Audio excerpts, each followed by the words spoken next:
En el nombre del Padre, y del Hijo, y del Espíritu Santo. Amén. 14 de agosto del 2025. Queridos hermanos, venimos de Dios y después de un breve camino, el tiempo de la prueba, hemos de volver a Dios. Así ha hecho nuestra Madre. Después de celebrar su cumpleaños, el 5 de agosto, festejamos con ella el triunfo de su vida en la tierra, su dormición y su ascensión al cielo, el 15 de agosto. Buena ida y buen regreso, dijo Dios y nos creó con un beso. Celebremos la solemnidad de la Asunción de la Santísima Virgen al cielo, su regreso a Dios. Desde el primer instante de su existencia, desde el primer momento de su concepción inmaculada, empezó su regreso a Dios, su Asunción. El último capítulo de su vida empezó desde el primer capítulo. Dios le dio la existencia y vino al mundo en el tiempo, por medio de sus padres, San Joaquín y Santa Ana. Pero su espíritu había sido concebido inmaculado en la eternidad, en el seno de la Santísima Trinidad, en medio de las tres divinas personas, como por una exigencia de su amor. Y el espíritu de María, con perfecto uso de razón y en un incontenible impulso de amor, subía continuamente al abrazo de las tres divinas personas. Por eso, al final de su vida terrena, con su asunción al cielo, esa vez también con su cuerpo, regresó definitivamente a Dios, como siempre había hecho. Ese regreso a Dios, esa asunción de María no fue una cosa improvisada, fue la suma de todas las veces que sus pensamientos, deseos, latidos, respiros, palabras, obras, es decir, todo su ser y su vida, habían subido a Dios incesantemente y totalmente. Así debería ser también nuestra vida. Donde está tu tesoro, ahí está tu corazón, ha dicho el Señor. Por tanto, lancemos nuestro corazón, arrojémoslo más allá del muro de nuestro pobre cuerpo, más allá del horizonte de esta vida, que vaya desde ahora a tomar posesión de nuestro tesoro, de nuestro Dios. Y entonces descubriremos que ya es todo nuestro y que nosotros somos totalmente suyos. Y nos sucederá, como a nuestra Madre Santísima, que la incontenible nostalgia de Dios y el ardiente deseo de verlo y abrazarlo nos hará volar en los últimos kilómetros o metros de nuestro camino. Por tanto, hermanos, levantemos el corazón. Sólo entonces comprenderemos que la fiesta de la Asunción, de su regreso a Dios, ha sido la fiesta del amor plenamente realizado, porque el amor, para sentirse realizado, debe ser dado y correspondido, debe ser de ida y vuelta,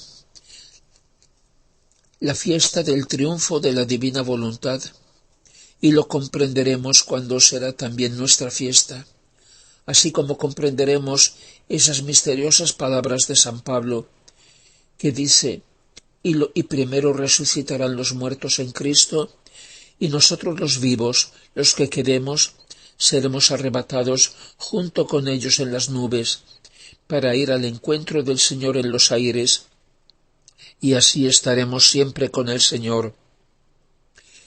El verdadero nombre de esta fiesta de la Asunción debería ser fiesta de la divina voluntad, por primera vez triunfante y realizada en una pura criatura.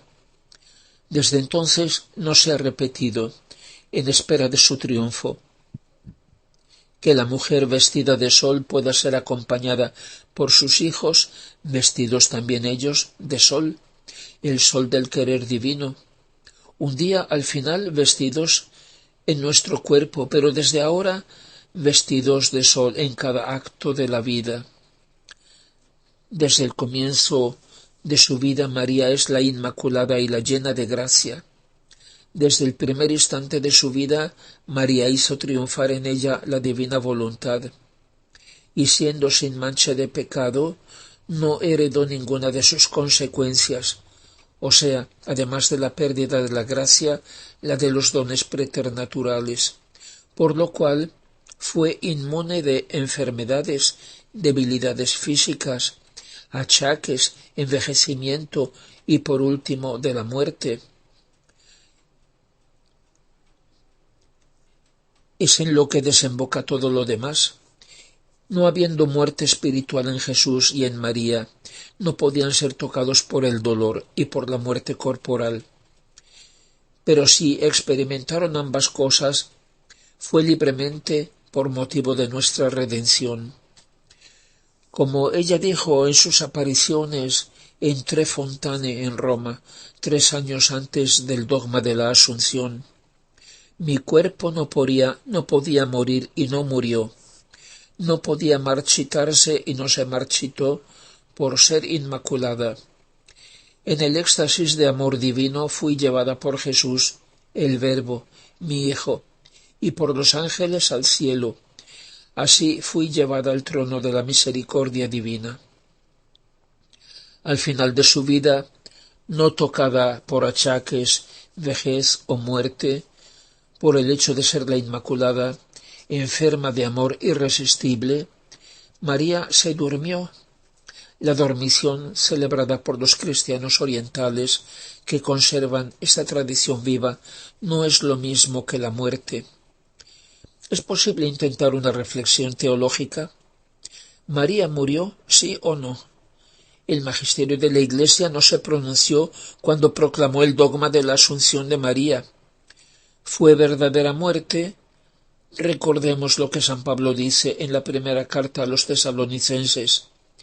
El Dios de la paz os santifique hasta la perfección, y todo lo que es vuestro, espíritu, alma y cuerpo, se conserve irreprensible para la venida del Señor nuestro Jesucristo. Al final de la vida terrena de María Santísima tuvo lugar una verdadera separación. Sin embargo, hay que tener en cuenta que hay dos separaciones. La del alma del cuerpo es la muerte propiamente dicha, con corrupción, y la del espíritu, que por el momento se separa del cuerpo y del alma vivificante, y es impropiamente dicha muerte, sin corrupción, como aquel habitual estado que acompañó a Luisa toda su vida, aquella misteriosa experiencia de salir de su cuerpo, en el cual volvía a entrar por obediencia a la orden del confesor. Hay diferencia, leemos en los escritos de la mística italiana María Valtorta, hay diferencia entre la separación del alma del cuerpo por muerte real y la momentánea separación del espíritu del cuerpo y del alma vivificante por éxtasis o arrobamiento contemplativo. Mientras que la separación del alma del cuerpo provoca la verdadera muerte, la contemplación estática, o sea, la momentánea evasión del espíritu fuera de las barreras de los sentidos y de la materia, no causa la muerte. Y eso es porque el alma no se separa totalmente del cuerpo, sino que lo hace solo con su parte mejor, que se sumerge en el fuego de la contemplación. Dicho lo cual, hay que decir que la muerte de María Santísima no fue verdadera muerte. Leemos de nuevo en María Valtorta: ¿yo morí?, se pregunta la Virgen. Sí, si se quiere llamar muerte a la separación de la parte electa del espíritu del cuerpo. No si por muerte se entiende la separación del alma vivificante del cuerpo, la corrupción de la materia, que ya no es vivificada por el alma, y antes la lobreguez del sepulcro, y antes que todo eso, la angustia de la muerte. ¿Cómo morí, o mejor dicho, cómo pasé de la tierra al cielo, primero con la parte inmortal, o sea, el espíritu, y luego con la perecedera, como era justo para la que no conoció mancha de culpa? En otro lugar, la piadosa vidente María Valtorta escribe, refiriendo las palabras de Jesús: Una tradición dice que en la tumba de María, que Tomás abrió, se encontraron solo flores. Es pura leyenda. Ningún sepulcro contuvo el cadáver de María, porque nunca hubo un cadáver de María, según el sentido humano, ya que María no murió como muere quien quiera que tenga vida.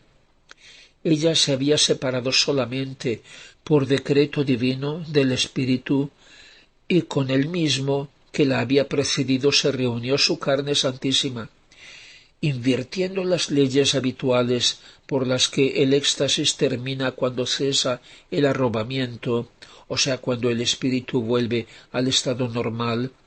Fue el cuerpo de María el que volvió a unirse a su espíritu, tras una larga pausa en el lecho fúnebre. Todo es posible para Dios. Yo salí del sepulcro sin más ayuda que mi poder.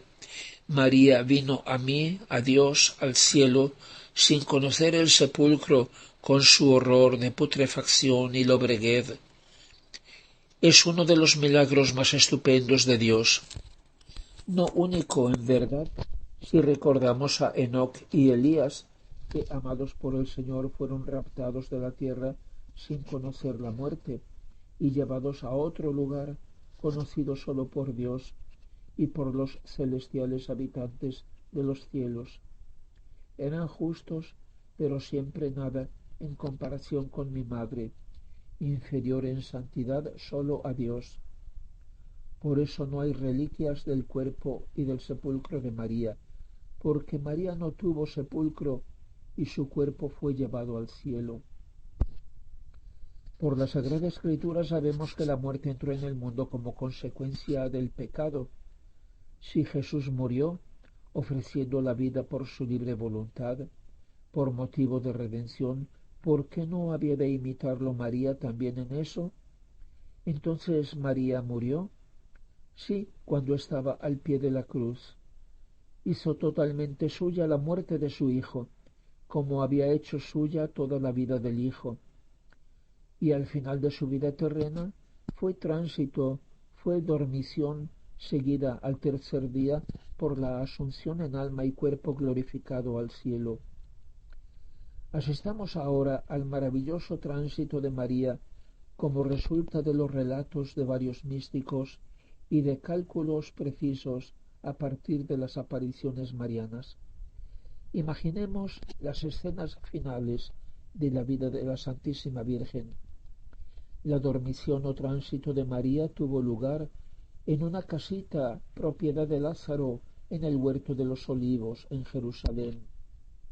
Se hallaba presente solo el apóstol Juan, que había permanecido todo el tiempo con ella como hijo.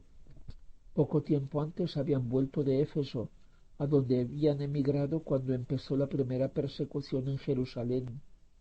Habían pasado ya 25 años de la pasión de Jesús y de su resurrección. 25 años en soledad, ha dicho la Virgen en varias apariciones, y María tenía ya 73, si bien su aspecto seguía siendo el de entonces, sin arrugas, ni achaques, ni signos de edad. El dolor y el amor la habían embellecido y espiritualizado aún más, mientras que a Juan se le veía ya plenamente adulto y se parecía tanto a Jesús. María, nunca tocada por ningún mal natural, por ser la Inmaculada, al final de su vida se sintió desfallecer por la fuerza del amor, de la nostalgia de su Hijo. Y así, aquel Viernes Santo 7 de abril del año 58, la Virgen dulcemente se durmió. Su corazón inmaculado se detuvo y su espíritu voló para abrazar a su Dios. Pero su sacratísimo cuerpo virginal, que había dado vida a la humanidad de Cristo, nunca tuvo ninguna señal de muerte ni de corrupción. Al tercer día tuvo lugar la Asunción de María. Juan, vencido por el cansancio y por la profunda pena, pobre hijo, por segunda vez se quedó huérfano.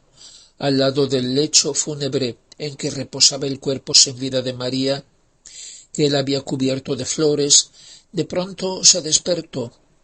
Logró ver muchas figuras luminosas y bellísimas de ángeles, que se llevaban el cuerpo a través del techo que había desaparecido mientras caían las flores, en medio de una apoteosis de armonías y cantos celestiales, y al mirarla vio que el cuerpo se despertaba, se ponía de pie, vivo, transfigurado de una belleza divina, resplandeciente como el sol, y que a su encuentro descendía otra figura luminosísima, que él bien conocía. Era su divino Hijo, fundiéndose en un abrazo inefable. Aquella figura de luz cada vez se fue haciendo más pequeña, hasta ser como una estrella, la misma del comienzo de la película de su vida, la creación del alma inmaculada de María, que salió de Dios, y su regreso a Dios en alma y cuerpo, glorificado. Entretanto, resuenan sus palabras dulcísimas, que son las palabras de su Hijo. En la casa de mi Padre hay muchas moradas, voy a prepararos un puesto. No os dejaré huérfanos, volveré a vosotros. El mundo ya no me verá más, pero vosotros me veréis, porque yo vivo, y vosotros viviréis. Aquel día sabréis que yo estoy en el Padre. Era la última escena. La mujer vestida de sol nos espera, vive en espera de sus hijos, vestidos como ella de sol. Y sus palabras, como en las bodas de Caná: haced todo lo que mi Hijo os ha dicho y os dirá. Gloria al Padre y al Hijo y al Espíritu Santo, como era en el principio, ahora y siempre, y por los siglos de los siglos. Amén.